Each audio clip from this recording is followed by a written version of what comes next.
আসসালামু আলাইকুম। একটা খামারির সব থেকে বড় কষ্ট হচ্ছে এটা, যখন কোন একটা কাজ করে এসে যখন দেখে যে একটা বাচ্চা এভাবে মারা গেছে, তখন কিন্তু অনেক কষ্ট লাগে। এ হচ্ছে আরও কয়েকটা বাচ্চা, 6টা ছিল, তার ভিতরে কোনো একটা কারণে মারা গেছে। আসলে কি কারণে মারা গেছে এটা আমি নিজেও জানি না। আসলে কোনো একটা রোগ হলে বা ঝিমালে বা ঠান্ডা লাগলে তার আমি ট্রিটমেন্ট করতে পারি, কিন্তু আসলে কী রোগ হয়েছে আমি নিজেও জানি না। হঠাৎ করে এসে দেখি খাবার দেবো বা পানি চেঞ্জ করব, এসে দেখি যে মারা গেছে। আসলে এটা অনেক কষ্ট লাগে, মানে অনেক পরিশ্রম করে যখন দেখি যে এরকম একটা ঘটনা ঘটে, তখন আসলে আমার না, এরকম যারা খামারের সাথে ইনভলভ আছে আসলে তারা সকলে এরকম একটু কষ্ট পেয়ে থাকে।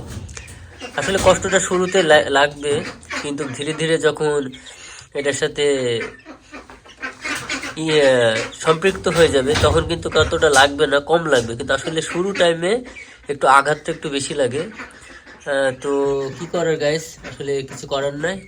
আপনারা আমার জন্য দোয়া করবেন, আমি যেন আসলে হাজার কষ্টের মাঝে যেন সফল হতে পারি। আপনারা একটু দোয়া করবেন আমার জন্য।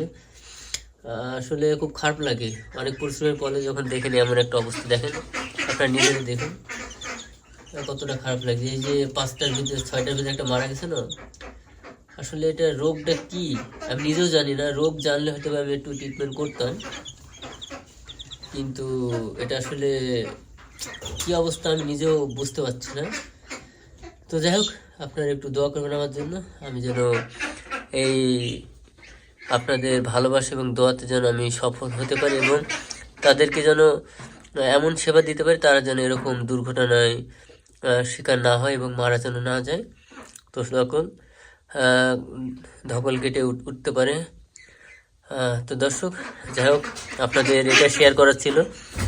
একটা খামারি সব থেকে বড়ো কষ্ট হচ্ছে এটা। তো দর্শক, ভিডিওটা এ পর্যন্ত।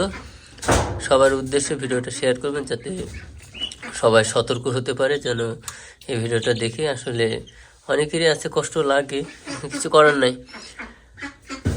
তো সবাই দোয়া করবেন। সবাইকে অসংখ্য ধন্যবাদ। আল্লাহ হাফেজ।